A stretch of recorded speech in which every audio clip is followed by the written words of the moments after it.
Good evening, ladies and gentlemen. Welcome on Tempo Afric TV Live. My name is Musa Jawara, your host of Retrospective.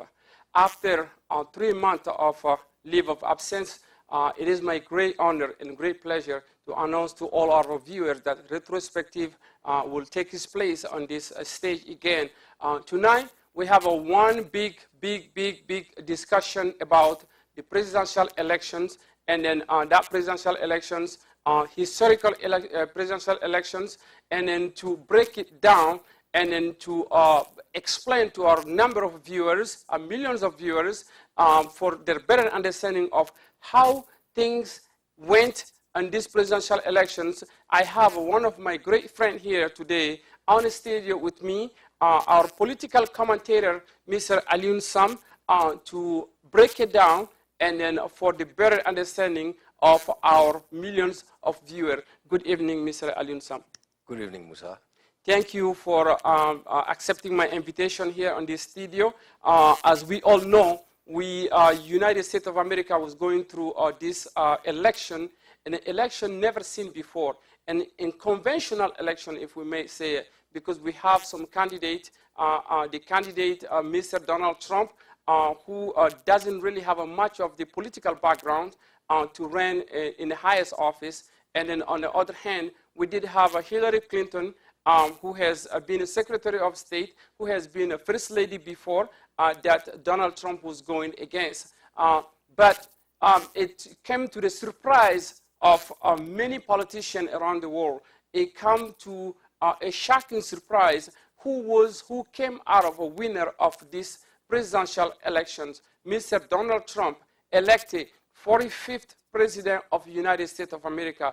Before we dive into this subject and then to enlighten our viewers, we are going to go and then listen to this victory speech of the newly elected President of the United States, Mr. Donald J. Trump.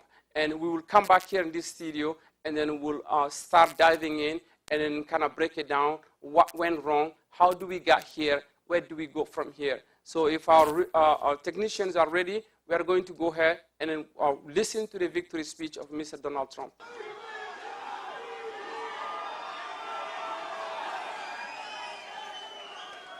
I've just received a call from Secretary Clinton.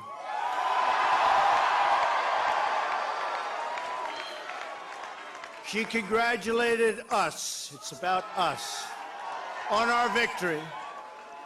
And I congratulated her and her family on a very, very hard-fought campaign. I mean, she fought very hard.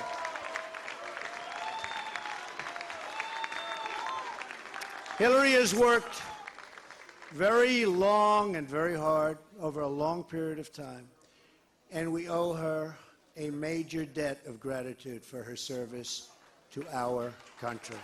I mean that very sincerely. Now it's time for America to bind the wounds of division. Have to get together. To all Republicans and Democrats and independents across this nation, I say it is time for us to come together as one united people. It's time. I pledge to every citizen of our land that I will be president for all Americans, and this is so important to me.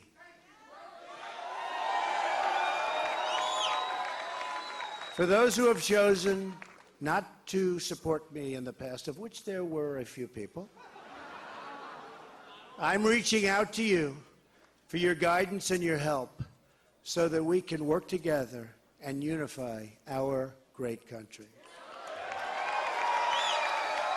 As I've said from the beginning, ours was not a campaign, but rather an incredible and great movement made up of millions of hardworking men and women who love their country and want a better, brighter future for themselves and for their family. It's a movement comprised of Americans from all races, religions, backgrounds, and beliefs who want and expect our government to serve the people, and serve the people it will.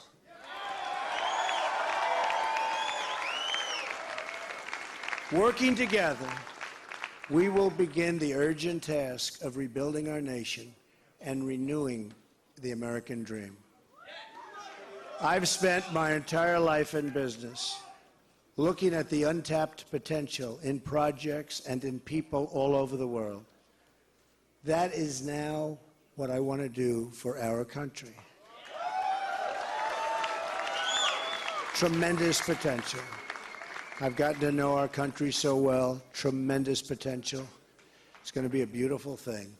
Every single American will have the opportunity to realize his or her fullest potential.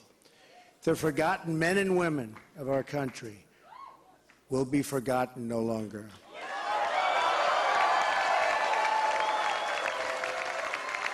We are going to fix our inner cities and rebuild our highways, bridges, tunnels, airports, schools, hospitals.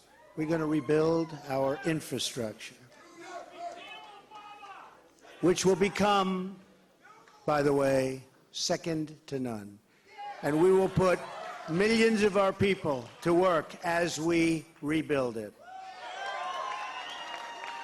We will also finally take care of our great veterans.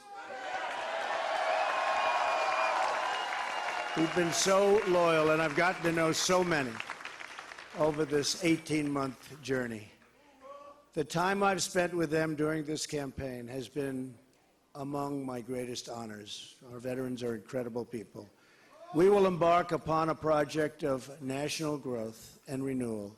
I will harness the creative talents of our people, and we will call upon the best and brightest to leverage their tremendous talent for the benefit of all. It's going to happen. We have a great economic plan. We will double our growth and have the strongest economy anywhere in the world. At the same time, we will get along with all other nations willing to get along with us. We will be. We'll have great relationships. We expect to have great relationships. No dream is too big, no challenge is too great. Nothing we want for our future is beyond our reach. America will no longer settle for anything less than the best. We must reclaim our country's destiny and dream big and bold and daring. We have to do that. We're going to dream of things for our country, and beautiful things and successful things once again. I want to tell the world community that while we will always put America's interests first, we will deal fairly with everyone, That was the President's, Mr. Donald Trump, the newly elected President of the United States of America, Donald J. Trump, who was giving his victory speech and then to his supporter, and then calling on United Nations of America. Now I'm going to turn on to my guest, the political commentator, Mr. Alioune Sam. Alioune Sam, again, what is your take on this result, in this shocking result, if I may say, for this presidential election, before we get into some of the things that the newly elected president has just mentioned as of buying the wound and then coming together? What is your take first into these presidential elections? Thank you, Musa, and thank you to our viewers. I was shocked like everybody else. I did not think that this was going to take place, because power has been able to be controlled for a long time in the United States. And here is a guy that ran a campaign that everybody thought was a clown that was just entertaining the masses. The mask, yeah.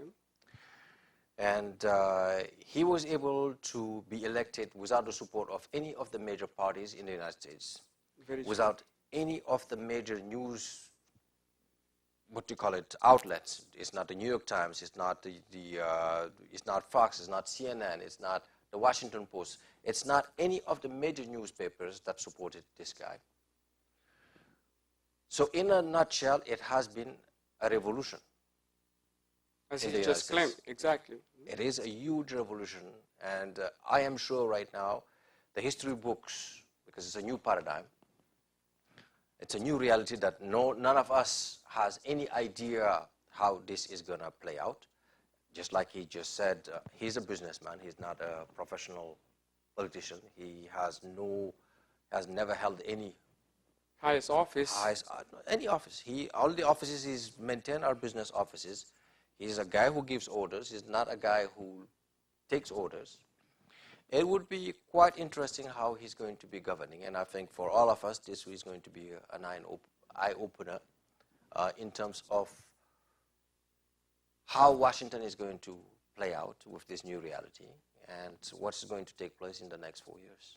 In order for him to accomplish everything that he said he would do, we have here, we heard on this victory speech, Mr. Donald Trump mentioning for American to buy the wound and then to be reunited, even calling on his own party members who at one point has to distance themselves from him because of some of the rhetoric that was going on, because of the way how he was running his campaign. How do you see Mr. Donald Trump convincing all these Republicans first and then Democrats, although they are minority in the House and the Senate, to come together? Or how do you see Donald Trump all people and all other nations, this divided we nation, will seek common ground to accomplish the thing that he said he intends to do the next 4 years? It's going to be difficult, but the advantage that he has is he's not lined up with any of the two parties. He is a guy who's been able to deal in boardrooms, who's been able to make deals come true. Donald Trump is somebody who is a good negotiator. He's a guy who has been able to bring coalitions in order to own all the real estate that he owns in the United States. Because you go into any major city in the United States, you find the Trump buildings everywhere. He's a guy that is going to have, I am guessing, a lot of what we would call rampant capitalism, where money will dictate all his decisions. Not hostility, partnership, not conflict. He is going to push a lot of deals, I am guessing, in terms of building, construction. So we would see a lot of activities in the country, I think, in the next 4 years in terms of investments. He's going to put back people to work. I think we are going to see a lot of investments inside the country because he's a guy who, that's what he does.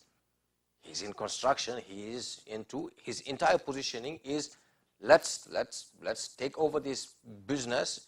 He is going to run like a CEO, which is going to be very different from what Washington is used to. This compromise on the left, nothing moves, nothing changes. I think we are going to see a new government because he's not going to, I think, wait for any of those stalling tactics that either the Democrats and the Republicans are used to, because that's how they negotiated for the last 50 years. And I think that's where the first clash is going to come from his own party, I think, the Republican Party, even though they control both houses. I think the first clash is going to be within that Republican Party, and it will be interesting to see how this plays out. And that is the question that I was going to get into. You are absolutely correct, because already 3 days or 4 days after the elections, we're starting to hear some names, such as Gingrich, such as the governor of New Jersey, who was there for him, such as the mayor, Rudy Giuliani. Do you think these people are some of the good quality people that Donald Trump can surround himself with in order to accomplish what he intends to do for the next 5 years? You also mentioned about a deal. Yes, Donald Trump is a deal maker, as we know, to be a businessman. But Donald Trump has said during this campaign that there is a lot of things that he would like to renegotiate again as American deal with Iran, as American deal with the Asian countries. How do you see all this coming and being done without us going through again, if I may say, another crisis? I don't think we are going to go through crisis. I think his rhetoric was harsh, but he was selling. He was selling a product, and he was selling a product to a populace that was tired of politics as usual. That was tired of, they tried different options, and nothing has changed.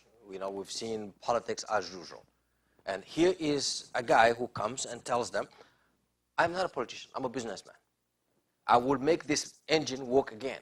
I will give you back your jobs. I will give you back your dignity. Because what people forget in this globalization, and that's, I think, why Hillary lost this election, is her husband played a big role into NAFTA. And people into those regions, from Ohio to Michigan to Wisconsin, those are areas that people felt it. People where a husband could feed his family and take care of his entire family. Now we have 2 jobs. Both husband and wife work, even some of the kids work, and we still cannot make ends meet. So all of those are the frustrations that we are seeing, and we've seen it in the Brexit, and now we're seeing it in the American election, is people are saying, we don't want to partake into this nonsense called globalization. And we are going to see a lot more nationalistic behaviors coming out into a lot of these countries right now, where people are going to say no to this big global market where we're not understanding, we're losing power locally, we're not able to feed our families anymore. What is the point of telling us that you guys are making so much money, but it's not helping us, it's not allowing us to feed our families? And that's the big reaction that we've seen into this election right now. And like you said, a lot of these guys that supported him are not going to be what we call Washington insiders. Giuliani is not an insider at Washington. Christie is not an insider in Washington, except Gingrich that you talked about, and Gingrich was different. He's a different breed of Republican. So it would be quite interesting to see who is going to make it into this cabinet. And I think, quite sincerely, it would be an interesting 4 years. It would be something, I think, that is going to be different. It could be good, or it could be a disaster. It is already different, as we may say, because we have a president that was elected that no one see him coming, being a president, the 45th president elected of the United States of America.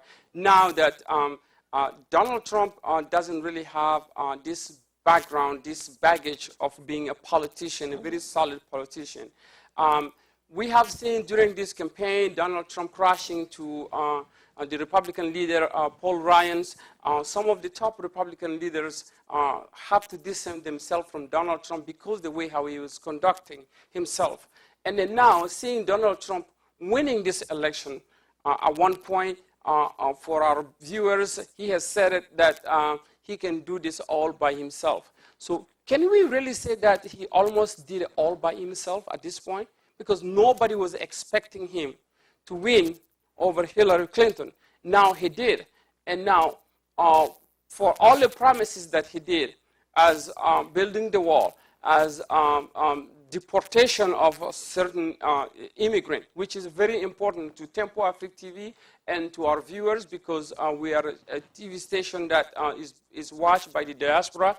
And then what can we expect, as he said, the first 100 days of Donald Trump after swearing in office? What do we expect out of him?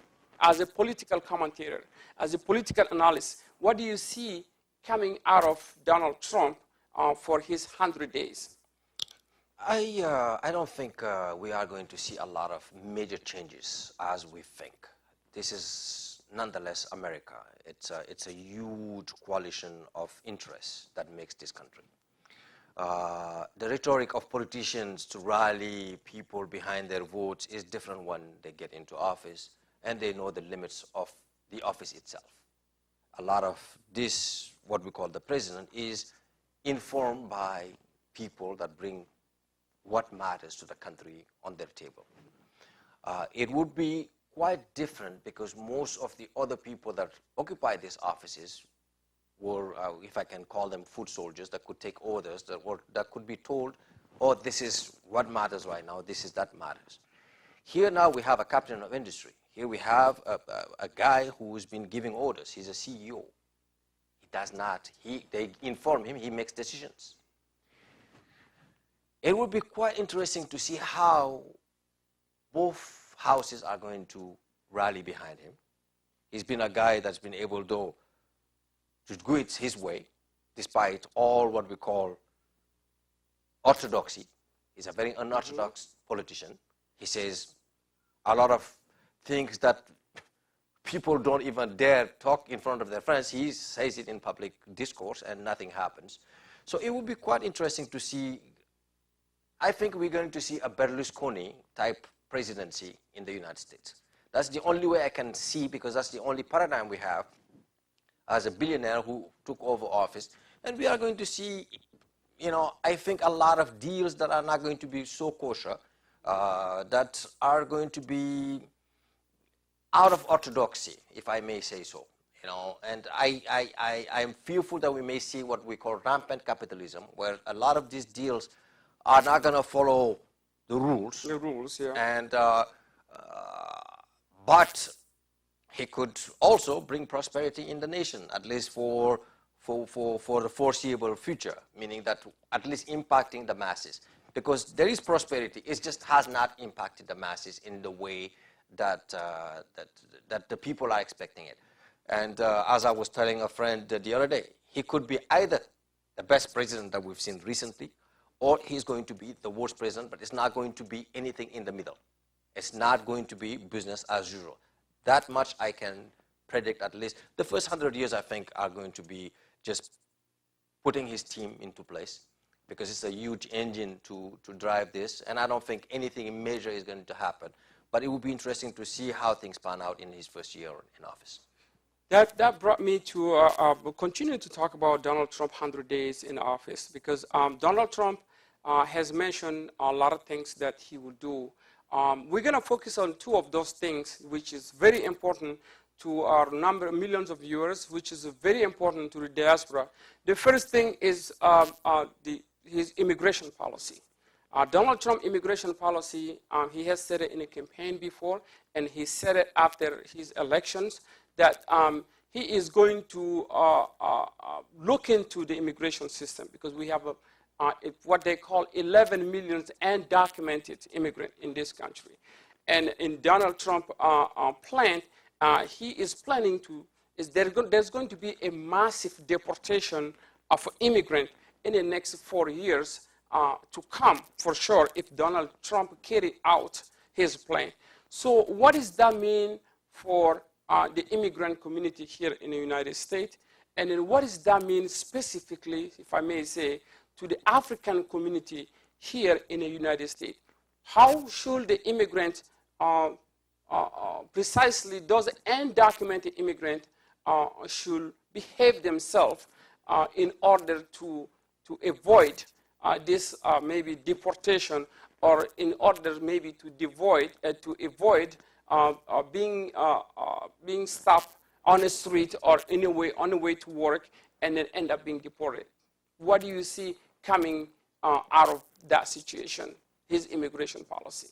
I don't think Donald Trump's immigration policies are going to be worse than Obama's in terms of deportation. I think all the numbers are showing that Obama's deportation policy has been the highest that we've seen recently in the last 8 years. So I do not foresee, I think we have to differentiate between the rhetoric of Donald Trump and the man himself that is going to be governing. I think he's a pragmatic man. He's a salesman. He's a guy, I think, who's been able to sell his products, but yeah, it was toxic products, unfortunately, for the country. Meaning that there is rhetoric that is going to take us time to heal in terms of the fear that it brought into communities. So people are going to be a little bit, there is going to be distrust into the system right now in the foreseeable future. But I would warn the world not to retract into fear, because there is nothing positive that is going to emanate or come out of it. I would rather be cautious into not bringing that kind of attitude into our communities. People should go about doing their business as they did before. Be respectful of, the laws, yes, and like we did before. But do not apologize for your presence here in the United States. The rhetoric of that you do not belong here should be stopped. Everybody is a taxpayer. This country belongs to all of us as people. The fact that some immigrants came before or that are later, that we came in lately, doesn't change the reality that we're all Americans. That does not change. So that we should cautiously talk about that and not allow people to intimidate us into corners. So that I have to, and in weeks and months to come, we'll talk more about it. With taxpayers, we have rights like everybody else. If you are treated not the right way, do not run to your house, come out and explain exactly what happened and document it. We are living in times where we all have cell phones. We all can document what is happening, record it, put it on records, put it on Facebook, but let's not run into our corners and be fearful. There is nothing that is changing. This is an open democratic society. That a fragment of the population may think that we do not belong here does not change the fact that we are all Americans now. That fear is also present. That fear, we are continuously seeing that fear more and more now as he was elected President of the United States. And that fear has brought many people to ask themselves, especially the immigrant, to ask themselves, now what? Now what is for us? I think it is very important that you kind of give the assurance to this to the immigrant community out there. Nothing has changed. We just have a new president, newly elected, and then he has his own policies. Life will continue. We'll continue to go to work. We'll continue to obey the law. We'll continue to avoid getting in trouble. And then whether we are a documented or undocumented immigrant, immigrants are the one that made America what it is today. So that is very important for us to say on this stage here, for our millions of viewers to know that, yes, Donald Trump has been elected President of the United States. Yes, Donald Trump has an immigration policy just like any other president.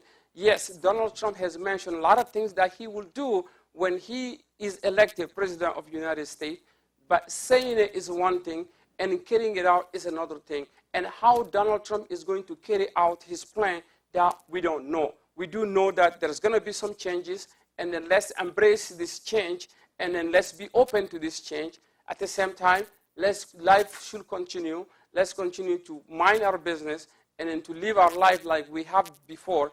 And then remember, let's stay out of trouble, obeying the law. The next thing that I was going to talk about is that, yes, for centuries, this country has had a Republican president. They have had Democrat president. And then America has always struggled when it comes to health care. America has always struggled because they really didn't have a plan of healthcare system here in this country. Mm-hmm. So there is the first newly elected black president, Obama, that came, and then he has his signature legislation, if I may say, which they call Obamacare.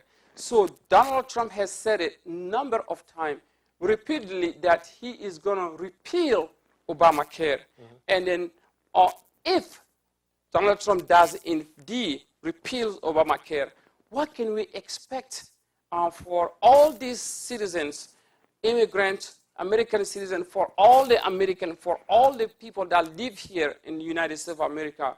What does that mean for them, especially those who are in a special need program to be on this Obamacare in order to survive? But because let's not forget, we have a high risky patient here who were not covered before, didn't have a pre-existing conditions before that were being denied by insurance company in their Obamacare, and those people were taken into considerations. This is high diabetes patient, high blood pressure patient, cancer patient who were denied before because of their illness. So what do they need to, what can they expect once Obamacare is repealed by the Republican and Mr. Donald Trump? We are still living in a democratic society. We're not yet in a fascist, dictatorial country where the president of the country does whatever he feels like doing. And people should not go into that mindset that we are in a dictatorial country. Being a president of the United States does not mean that he can do whatever he wants to do. You guys have elected congressmen, you have elected senators. Those are the ones that vote things into law.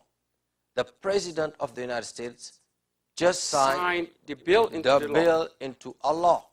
So do not give this guy the power of a dictator and accepting automatically that whatever he wants to do or whatever the leadership from either party wants to do is going to happen. It doesn't work like that.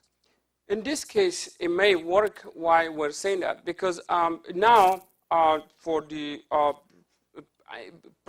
actual President Obama, he was the president, Democratic president, but the House and the Senate were controlled by the Republican. We have seen what happened. For the past 4 years, it has been a struggle. It has been a battle between Obama and the Republican side, because everything he wants to do, if the House and the Senate is controlled by the Republican, it doesn't go anywhere. So now we have this chance. Donald Trump has this chance, which doesn't happen very often, to be not only Republican president elected in office, but also let's keep in mind that the House also is controlled by the Republican. The Senate is controlled by the Republican.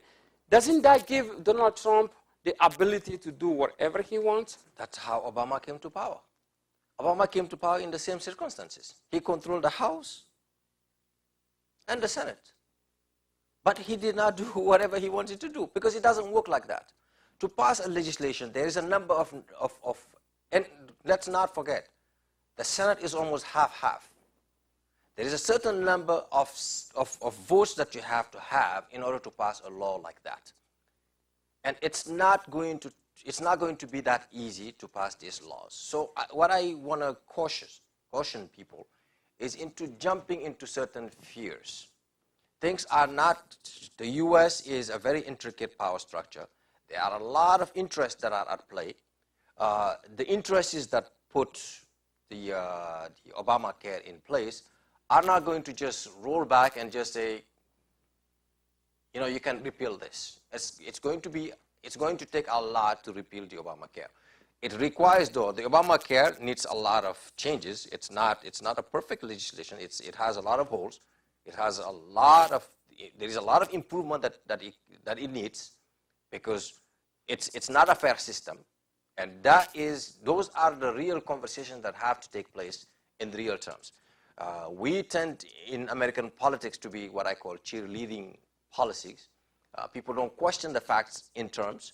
We go into I support Obama, whatever he does works. I support Trump, whatever he does works. Obama made a lot of mistakes that we have to acknowledge. Yes. Yeah, we have to acknowledge. And the things that are not perfect, it has to be changed or improved.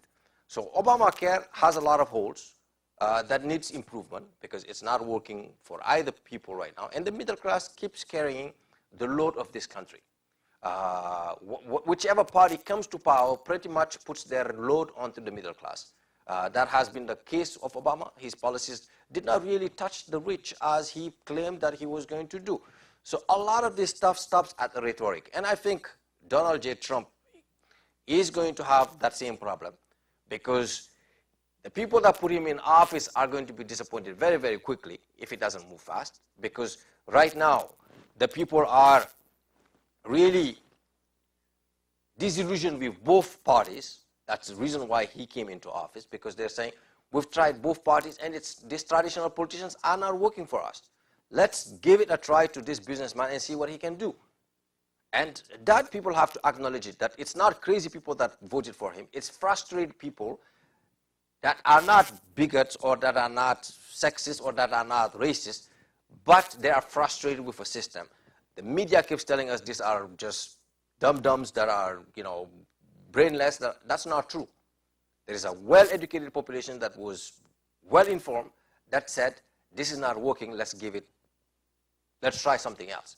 And it was really showing the finger to the entire establishment and saying, the heck with all of this. We're going to try something else, despite the fact that you guys keep telling us sun up to sun down that this guy is a useless guy, but we'll give it a try. Yes, I think a lot of them were surprised themselves that this happened, but here we are today. He's in office. What do we do with this information right now? We have 4 years to decide that. In 2 years, if people are not satisfied with the way the country is running, you can change both houses of Senate and Congress. Thank you, Mr. Alioune, for your expertise.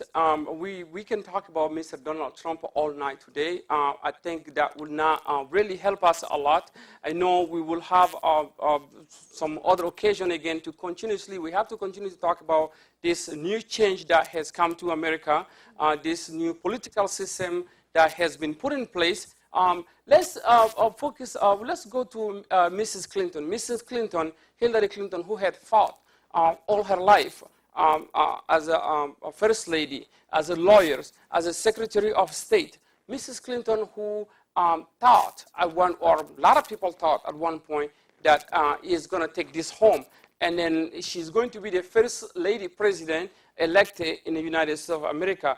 And Mrs. Clinton kind of gave a concession speech, kind of conceded right even before Mr. Donald J. Trump reached the electoral vote. Because I still remember when Donald Trump was 269, and then that's at that time when Mrs. Clinton was about 215, as came out and then called Donald J. Trump and then congratulate him for his victory.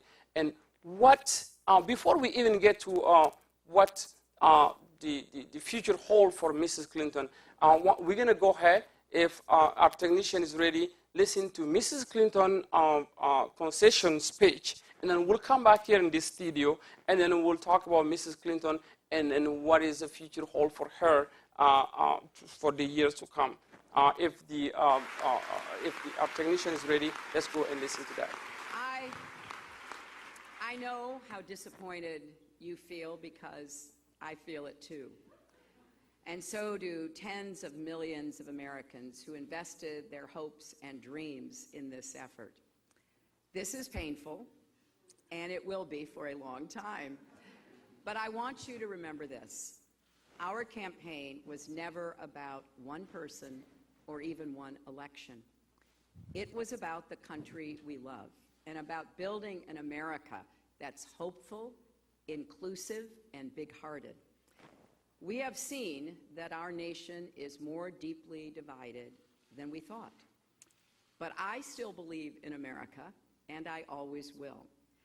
And if you do, then we must accept this result and then look to the future. Donald Trump is going to be our president. We owe him an open mind and the chance to lead. Our constitutional democracy enshrines the peaceful transfer of power. And we don't just respect that, we cherish it. It also enshrines other things: the rule of law, the principle that we are all equal in rights and dignity, freedom of worship and expression. We respect and cherish these values too, and we must defend them.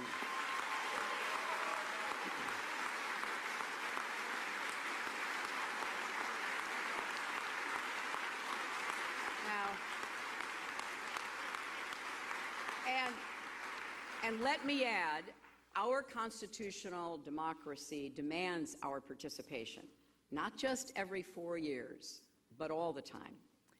So let's do all we can to keep advancing the causes and values we all hold dear, making our economy work for everyone, not just those at the top, protecting our country and protecting our planet, and breaking down all the barriers that hold any American back from achieving their dreams. We've spent a year and a half bringing together millions of people from every corner of our country to say with one voice that we believe that the American dream is big enough for everyone, for people of all races and religions, for men and women, for immigrants, for LGBT people, and people with disabilities, for everyone.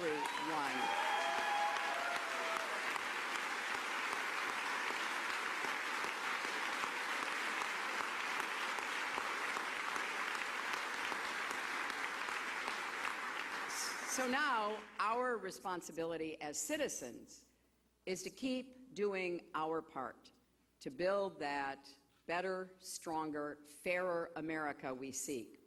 And I know you will. I am so grateful to stand with all of you.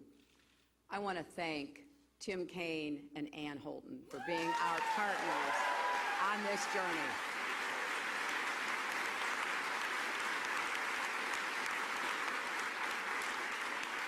It has been a joy getting to know them better, and it gives me great hope and comfort to know that Tim will remain on the front lines of our democracy representing That was Virginia Mrs. Clinton in the Senate. for her concession speech for a number of our millions of viewers.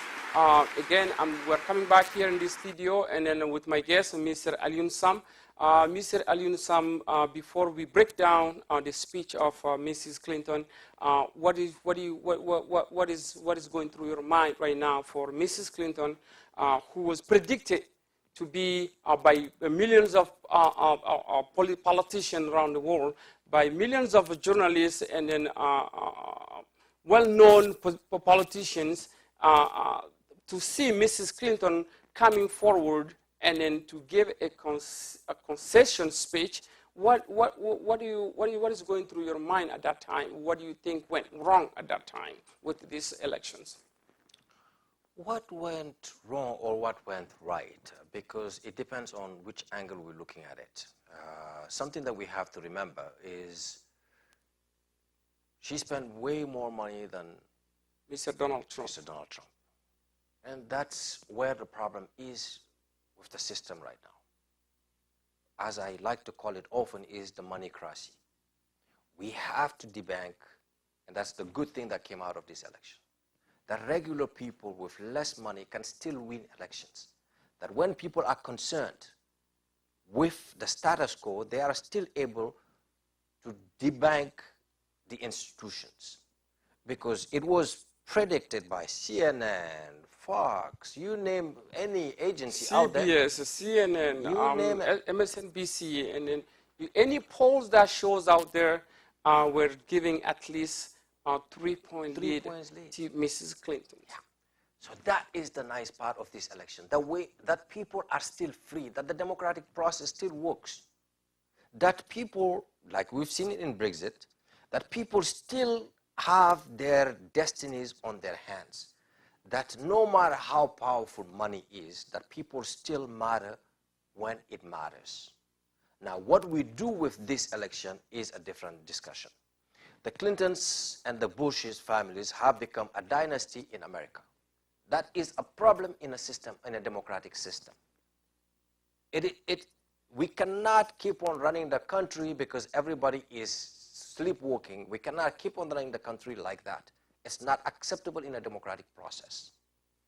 If there is anything to learn, and there are a lot of lessons that has to be taken out of this election right now, is that people are still not numb enough not to care.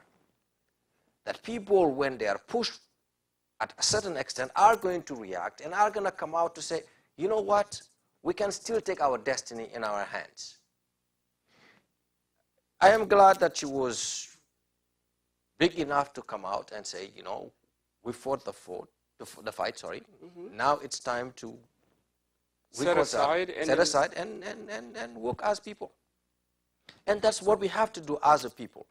That people voted for Hillary or that they voted for Trump doesn't matter. At this point right now, in the next 4 years, how are we going to survive into this land? How are we going to share the space? And this space, as she said it, belongs to all of us. no matter what your color, your religion, or your background, this is the United States of America. It doesn't say you British, it doesn't say you French, or you're Czech, or you Senegalese, or Malian. We all share this space. There is no first class or second class citizen in this nation. And people in their minds have to clearly understand that people out there had a rhetoric that talked differently because we had a black president. That doesn't change the reality. So those are the things that in the next few weeks we would have to discuss, and everybody know who is who and who does what. Because this space belongs to all of us, no matter where we come from. No matter if your ancestor was born here or you just came here, it doesn't matter. You pay taxes in this land, you vote for these people, you have rights and responsibilities. If we try to get to the bottom of this defeat of Hillary Clinton's, there is a number of things that has happened in these elections, especially in this campaign. Still now, many Americans are wondering what went wrong. Can we really say that all this email scandal of Hillary Clinton when she was the Secretary of State, and in the last appearance of the FBI director who kind of damaged Hillary Clinton's at the very end of these elections? Or do you simply think that American people has just chosen to stay away from the Washington politics and then to go with somebody who is one of the most unconventional candidates and find out what will happen in the next 4 years? I think the question that people have to ask, if Hillary Clinton cannot win against the weakest candidate out there, because that has to be what people have to remember. Because I don't think she would have won against Cruz or against anybody that was running on the Republican Party. Yeah. What we just saw is the power structure itself just lost, because Hillary Clinton was not supposed to be the nominee for the Democratic Party in the first place. I do not think we would be having this conversation right now if it was Bernie Sanders that was representing today the Democratic Party. But there are so many things that happen because they're so used to politics, Washington politics as usual, yeah, that is the reason why today people are talking about this was a disaster. No, what just happened right now is democratic process. Real people have just taken over power again. Power is not decided by CNN. Power is not decided by Washington Post or the New York Times. This is where the dichotomy of American politics is. Money has always won against people, and I'm hoping that in the next months, weeks to come, that we understand it's a people's demo is people. It's not money-cracy. It's called democracy. It's people that run their destinies. So no matter how we slice this, it is a revolution. It is a revolution that is taking place. People may not like the side of the revolution, but nonetheless, it is something that says that people are still alive and they still matter. Thank you, Mr. Alioune. That says it all. Considering everything that was happening on this campaign trail, considering the both candidates, Mr. Donald Trump, and was loaded with allegations from start to finish, and then no one has thought that Donald Trump can get any stronger or survive, especially the last 2 weeks of these elections. And then seeing Hillary Clinton, who also started out with her email scandal, that has gotten worse, and then go back and forth, back and forth, back and forth, and then was caught on a couple of things that a lot of politicians, a lot of citizens kind of quoted her as a liar. We may see that end up costing her this election. It was not a matter of money. If money was going to elect somebody to be a president of the United States, definitely she would have been elected president of the United States. And then one thing you said, that is the greatest thing here in this country is democracy, is not moneycracy.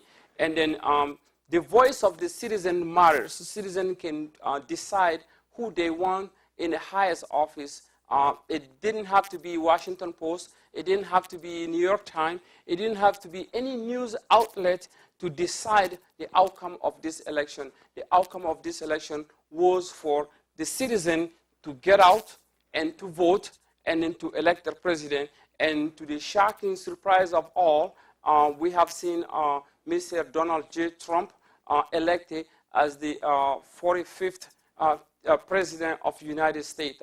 Mr. Donald J. Trump will be sworn in on January 20, and then already the peaceful transition of power has begun.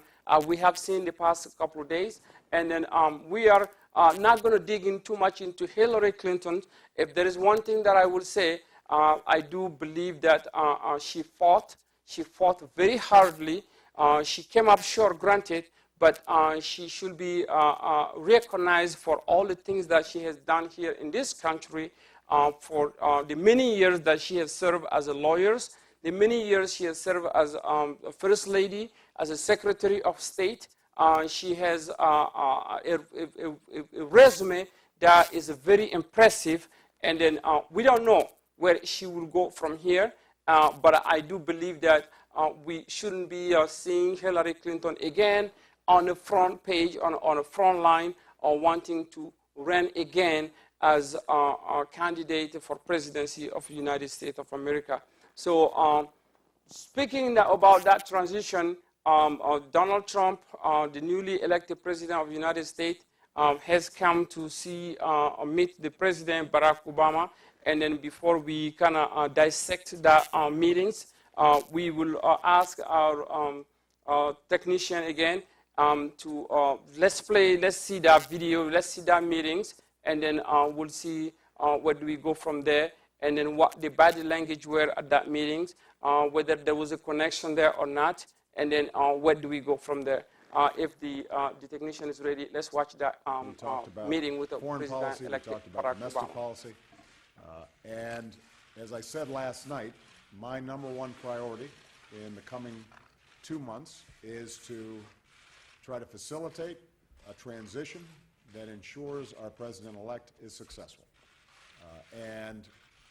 I have been very encouraged by the, I think, interest in President-elect Trump's wanting to work with my team around many of the issues that this great country faces. And I believe that it is important for all of us, regardless of party and regardless of political preferences, to now come together, work together, to deal with the many challenges that we face. And in the meantime, Michelle has had a chance to greet the incoming First Lady, and we had an excellent conversation with her as well, and we want to make sure that they feel welcome as they prepare to make this transition. And most of all, I want to emphasize to you, Ms. President-elect, that we now are going to want to do everything we can to help you succeed, because if you succeed, then the country succeeds. Please, go ahead. Well, thank you very much, President Obama. This was a meeting that was going to last for maybe 10 or 15 minutes, and we were just going to get to know each other. We had never met each other. I have great respect. The meeting lasted for almost an hour and a half, and it could have, as far as I'm concerned, it could have gone on for a lot longer. We really, we discussed a lot of different situations, some wonderful and some difficulties. I very much look forward to dealing with the President in the future, including counsel. He explained some of the difficulties, some of the high-flying assets, and some of the really great things that have been achieved. So, Mr. President, it was a great honor being with you, and I look forward to being with you many, many more times in the future. Thank you, sir. President Obama, President Obama was meeting with the newly elected President Donald J. Trump. as you have seen, our viewers, that body language between the two presidents, Mr. Alioune Sam, what do you make out of this meeting? And then what did the body language tells you? And then most importantly, we have heard President Obama mentioning that we will do whatever, him and his team will do whatever to make that transition smoother, to make that transition easier for President Donald Trump to take over. And then we have also heard Mr. Donald Trump somewhat shocking to say that Mr. Obama was a great man, and then also saying that he will be reaching out to Mr. Obama for counsel. So what do you make out of this, this meeting, this first meeting, formal meeting? I think the body language just tells us the rhetoric of the campaign was harsh enough, and you could sense a certain sense of discomfort. But like I said before, I think Trump is a pragmatic person. He would not be where he is right now if he was not pragmatic. He's a deal maker. He's going to figure out different ways of now transiting to becoming the president of the United States. And these are old institutions that has been done. It's not like countries where a president is elected in a week, he takes over office, and nothing. Here it's a huge team. It's a huge machine that has to move, and there is a lot of things happening now behind the scene that we will not be partaking in that is going to take place. I think his biggest challenge right now is going to be electing his secretaries, and that's when the real work will be starting. And for some of you that are interested in finding a job in Washington, maybe this is the time, because there's at least 4,000 new jobs that are going to be changing hands. So it's and these are protocols now. It will be interesting. I can guarantee you that things are not going to be dull, because it's a new shift in position, and depending on the gods of politics, this could be the best thing that ever happened to the country, or it could be the worst thing that happened to the country. But for sure, it's not going to be dull. Things are going to move one way or the other. Let's just hope and pray that it moves in the right direction, and that it brings peace and prosperity in the nation. That at last, though, people can survive again, not the 1%, because no matter how we slice it, there was discontent on the left, even though they trashed it. The right allowed it to come out, and that's why they won. Because what we have to remember, it's less than 50% of the population that voted this guy into office. Yes. The other 50% protested against this election. They did not want to take part of this charade. They did not want, and for the first time, the third-party candidates, look at the numbers, they almost are 10%. In the list of the states, it's when you're accounting for it, it's 8% of the population that almost voted for these third candidates. So it's a signal that people are tired of this two-party system. And I'm praying, if anything good that would happen out of this election, is that the Democratic Party is divided into two parties, and that the Republican Party is divided into two parties, that we have at least a 3 or 4 party system in the United States, and that we take out money out of politics. Let's have public fundings of this political party. Let's buy back our political system. To any bad stuff, good things can come out of it. If you are not happy with Trump, go out there, figure out how you can change the process. Don't wait, like this, she said on this thing, 4 years again and come back and cry. The other people that did not like Obama, that's what they did. They went out, they organized themselves, despite the fact that, the two-party system, though, is the problem of America. It's not about Clinton, it's not about Trump. It is a two-party system that has kidnapped by lobbyists that are buying our political system. And it doesn't matter what people want, the money always takes what it wants. And that has been the disgranted population that we have right now. And we are not yet, it's not yet bad but it could get to a point where it can be nasty. And before we get there, and I've said it here a long time ago, the world is too armed today to have yahoos running out there and doing whatever the heck they think they can do. Thank you, thank you.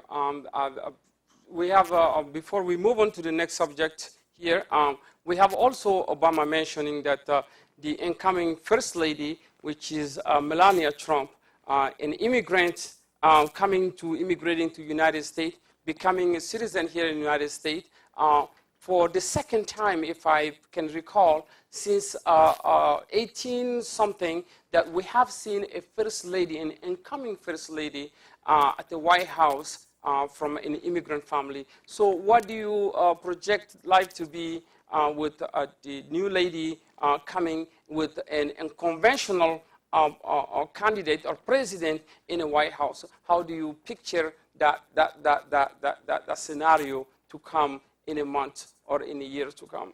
That shows you the absurdity of politics. Here is Donald Trump, who has always been married with immigrants, who is anti-immigrant, which is not really, he hasn't had a posture of an anti-immigrant. And a lot of the rhetoric that he carried into this campaign hasn't reflected really what his life has been before. So he's been able to sell it. I still tell people, I think, honest to God, until reality shows us, because politics is always opportunity, I don't think he's a bigot as he pretends to be. And I don't think that immigration is going to shift so drastically as we've known it before. Yeah. People needs to be regulated. Immigration needs to be regulated. It's not right that it has become a business. What do you call it? The immigration offices have become a huge business against this immigrant, and that has to stop. That has to stop. The other thing is the rhetoric of these immigrants are bringing bad. America could not be America today without immigrants. We bring cheap labor into the American process. Without that cheap labor, American businesses would not be profitable. Donald Trump's major business is built into real estate. Real estate employs a lot of cheap labor from Mexico. Without that cheap labor, his buildings would not be built. So yes, he likes that cheap labor. So the rhetoric of he's going to ship people is nonsensical. None of that is going to happen. It was, yes, there's a lot of disgruntled people in the United States right now that have lost their jobs. But those jobs, the immigrants did not ship it out. The rich class of people that they always protect shipped it out of the country. But for some unknown reason in American politics, we have amnesia, where we never blame the right people. We have a tendency of always blaming the wrong people. The wrong people. Yes. And that is where we have to start telling them, no, no, no, no, no. You are barking at the wrong tree right now. The people that you should go after is the same billionaires and millionaires that you protect. When we're talking about taxing them more, those are the same people that are shipping your jobs, because they are the ones who own the capital that are shipping your jobs outside. So those are conversations that we have to keep on having, but stop following the wind the way it goes. We have to have our own set of eyes, our own perspective in terms of what is taking place in this nation right now. Thank you. As we approach to the end of this show, there is one thing that we have all noticed on these elections. We have seen President Obama out there campaigning like never before. We have seen the First Lady out there campaigning like never before. We do know that back in 4 years ago, President Obama was against Hillary Clinton. 8 years ago, President Obama and Hillary Clinton were the one taking the fight to the very end to see who get the nominations. So we have seen Obama backing Hillary Clinton, not only for Hillary Clinton to take over, but I also believe, many politicians also believe Obama was doing it to prevent any damage into his legacy. So now, having Donald Trump in office, having the House, the Senate, all controlled by the Republicans. Can we still talk about the President Obama legacy after January 20? Yes, Obama's legacy, I am very divided on that, but that's a different show. I am very, it was nice to have a black president at last leading the free world. Yes. But in terms of policy, it hasn't been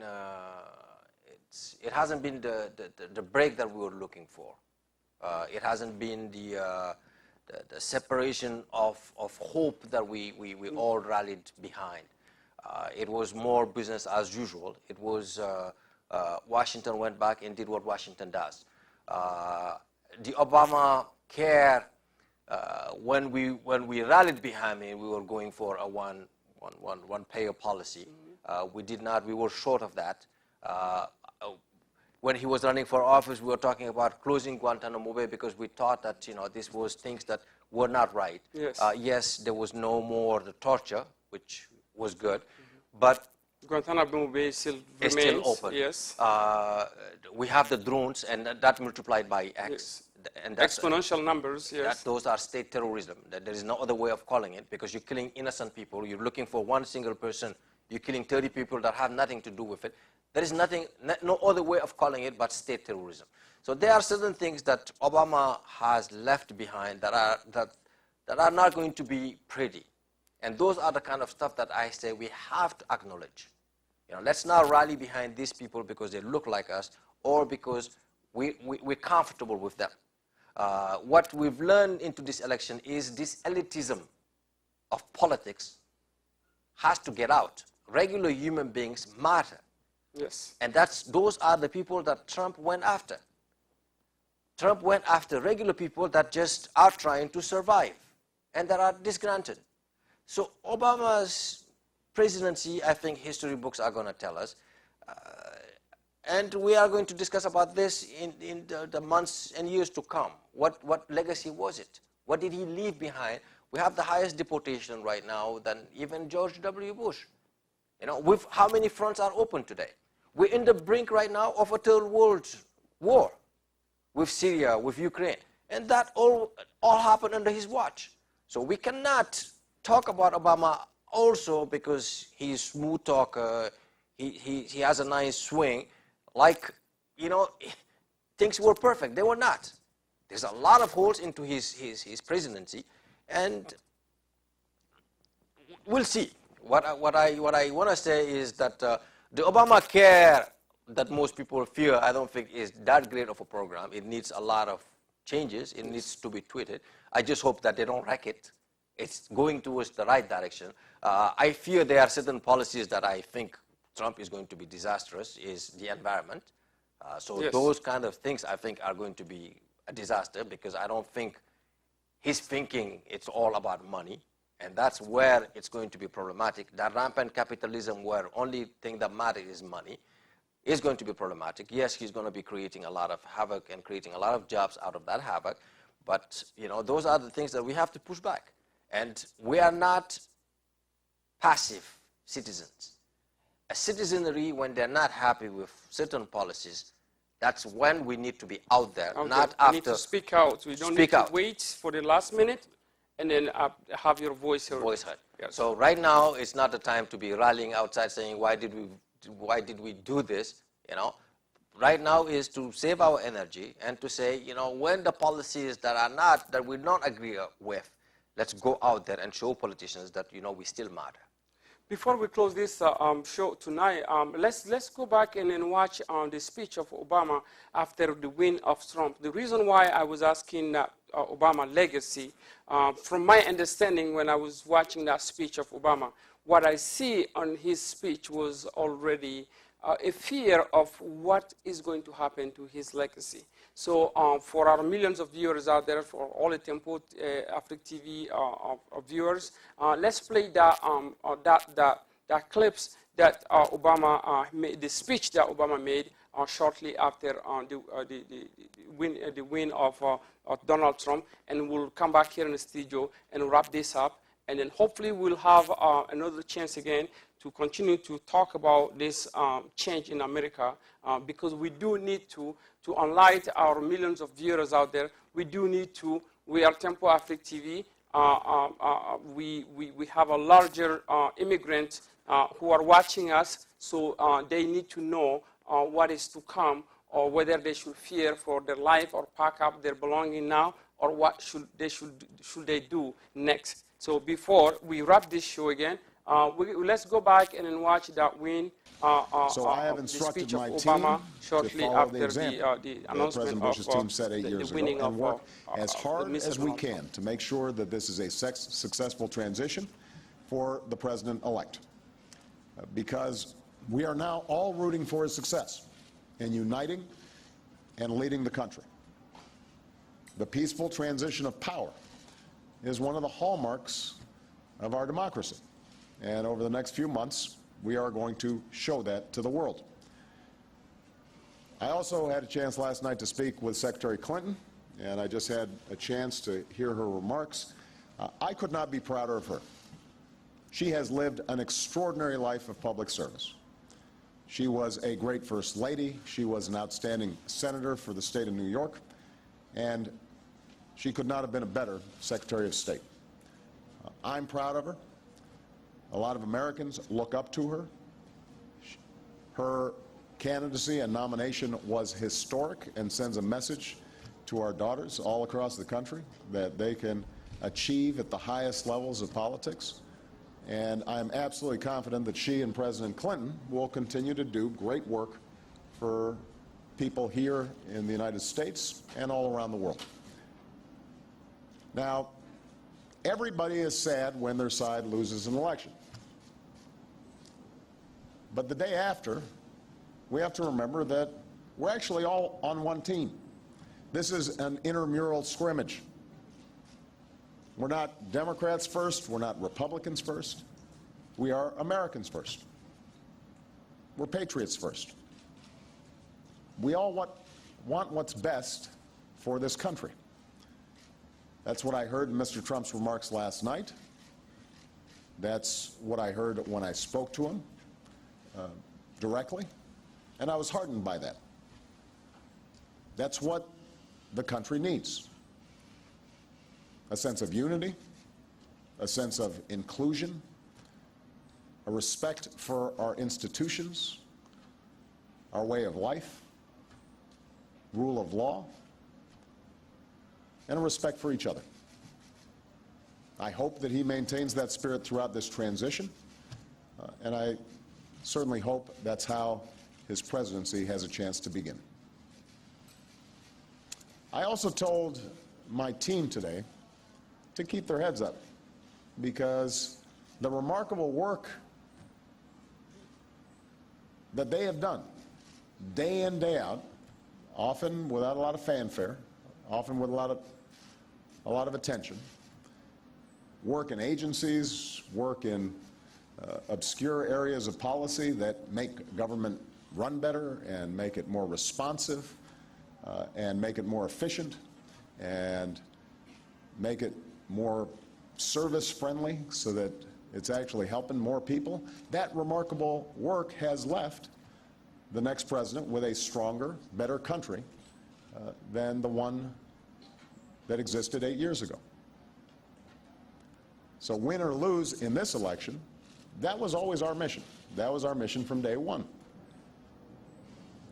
And everyone on my team should be extraordinarily proud of everything that they have done. And so should all the Americans that I've had a chance to meet all across this country, who do the hard work of building on that progress every single day.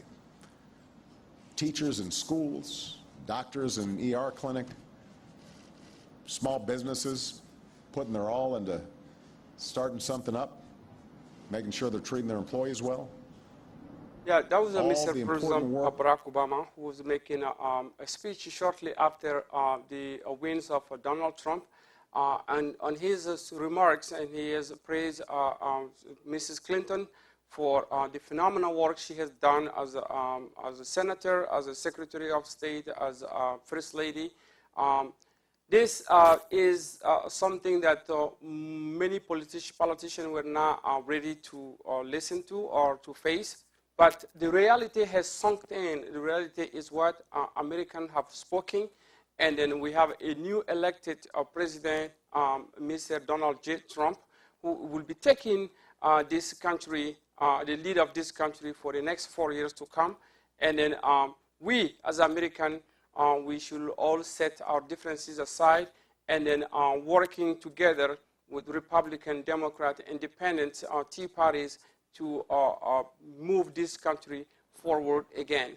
So, Mr. Sam, after listening to this speech of the President of the United States, Mr. Barack Obama, what is your final word for this evening and then for all this, if I may say, crazy campaign and then that resulted into this shocking result that we have to digest, and then what should we make out of this next 4 years to come under Donald Trump and the Republican Party? I think the lesson to be learned here is they occupied the airspace for the last 2 years. So this is the longest campaign that the country has ever witnessed. It hasn't been a campaign about issues, but it has been one of the most, if I can say, low-level campaign that I have seen in my life. This would fall into a show that we would have, like, what was his name again, that used to have people fight on his shows. In the 90s, there was this guy that was very popular. I don't remember his name right now. And those are the kind of things that we've witnessed into this election, where the real issues were never talked about. To say how to really resolve this issue in a post-industrial society. Because the big question in American politics today is how do we move from an agricultural society to an industrial society to an information society to now a post-information society? What do we do with people? How do we keep people engaged? How do we keep people, where, we have one of the highest level of incarcerated population in the world today. Those are not the statistics that America wants to shine in. And that's the real conversations that we have to start having. Not I'm a leftist or I'm a rightist, or like they said, we're all Americans.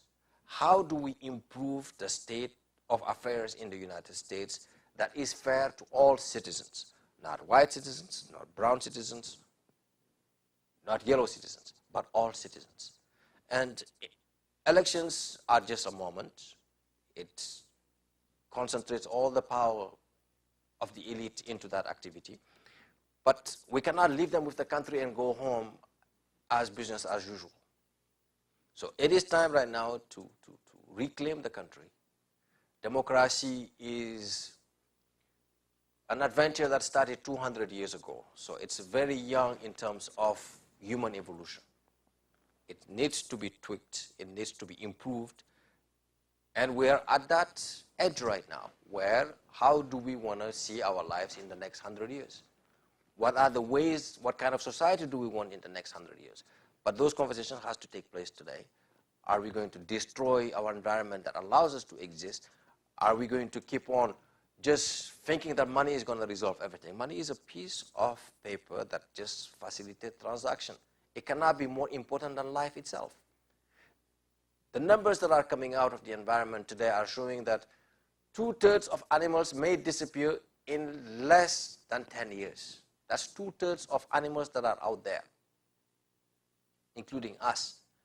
So it is time that we start thinking and thinking deep, finding the best in us, and just remembering we're all human. Thank you, Mr. Alun Sam, for coming to my show tonight. It has been a great pleasure always to have you as a political analysis, as a political commentator. Your contribution is one of the best to enlighten our diaspora, to enlighten our number of viewers, millions of viewers. For my part, I will say this. This was one of the most unconventional campaign that we have never seen in the modern history.